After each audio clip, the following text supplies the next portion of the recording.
میری امت۔ ایک بار جبرائیل علیہ السلام نبی کریم کے پاس آئے تو آپ صلی اللہ علیہ وآلہ وسلم نے دیکھا کہ جبرائیل کچھ پریشان ہے۔ آپ نے فرمایا جبرائیل کیا معاملہ ہے کہ آج میں آپ کو غمزدہ دیکھ رہا ہوں؟ جبرائیل نے عرض کی اے محبوب، کل میں نے اللہ پاک کے حکم سے جہنم کا نظارہ کیا ہے، اس کو دیکھنے سے مجھ پہ غم کے آثار نمودار ہوئے ہیں۔ نبی کریم نے فرمایا جبرائیل مجھے بھی جہنم کے حالات بتاؤ۔ جبرائیل نے عرض کی جہنم کے کل 7 درجے ہیں، ان میں جو سب سے نیچے والا درجہ ہے اللہ اس میں منافقوں کو رکھے گا، اس سے اوپر والے 6 درجے میں اللہ تعالیٰ مشرک لوگوں کو ڈالیں گے، اس سے اوپر 5ویں درجے میں اللہ سورج اور چاند کی پرستش کرنے والوں کو ڈالیں گے، چوتھے درجے میں اللہ پاک آتش پرست لوگوں کو ڈالیں گے، تیسرے درجے میں اللہ پاک یہود کو ڈالیں گے، دوسرے درجے میں اللہ تعالیٰ عیسائیوں کو ڈالیں گے۔ یہ کہہ کر جبرائیل علیہ السلام خاموش ہو گئے تو نبی کریم صلی اللہ علیہ وآلہ وسلم نے پوچھا جبرائیل آپ خاموش کیوں ہو گئے؟ مجھے بتاؤ کہ پہلے درجے میں کون ہوگا؟ جبرائیل علیہ السلام نے عرض کیا اے اللہ کے رسول، پہلے درجے میں اللہ پاک آپ کی امت کے گناہگاروں کو ڈالے گا۔ جب نبی کریم صلی اللہ علیہ وآلہ وسلم نے یہ سنا کہ میری امت کو بھی جہنم میں ڈالا جائے گا تو آپ بے حد غمگین ہوئے اور آپ نے اللہ کے حضور دعائیں کرنا شروع کی۔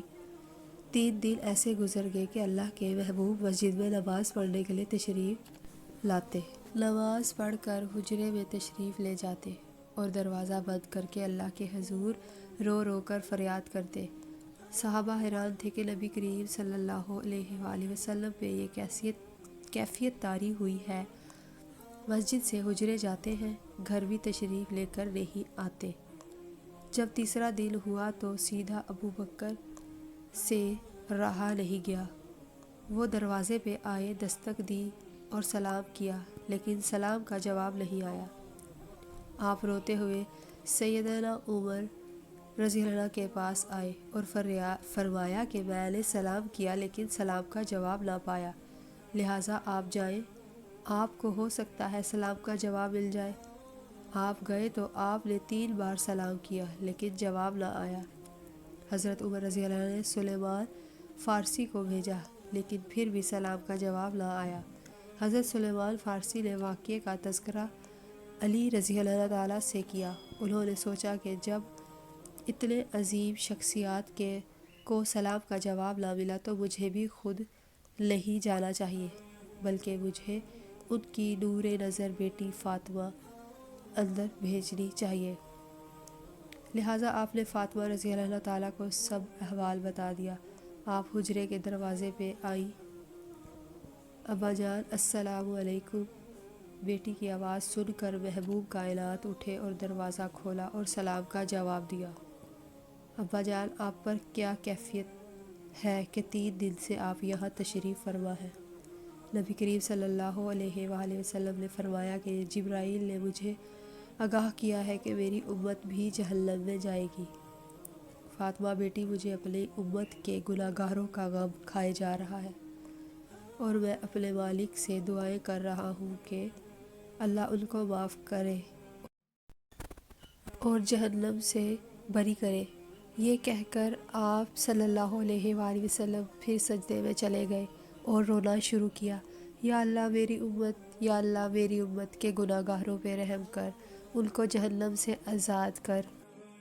کہ اتنے میں حکم آ گیا وَلَسَوْفَ يُؤْتِيكَ رَبُّكَ فَتَرْضَىٰ، اے میرے محبوب غم نہ کر، میں تم کو اتنا عطا کروں گا کہ آپ راضی ہو جائیں گے۔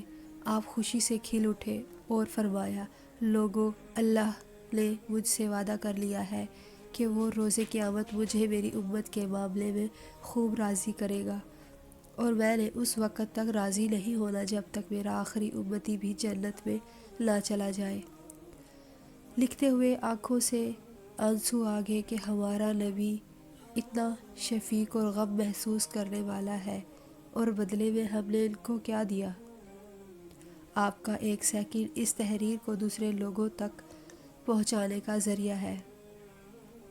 میری آپ سے عاجزانہ اپیل ہے کہ لا حاصل اور بے مقصد پوسٹز ہم سب شیئر کرتے ہیں۔ آج اپنے نبی کریم صلی اللہ علیہ وآلہ وسلم کی رحمت کا یہ پہلو کیوں نہ شیئر کریں؟ آئیں ایک ایک شیئر کر کے اپنا حصہ ڈالیں، کیا پتہ کون گناہ گار پڑھ کے راہ راست پر آ جائے۔ سبحان اللہ۔ ویڈیو اچھی لگی ہو تو لائک کر دیجیے۔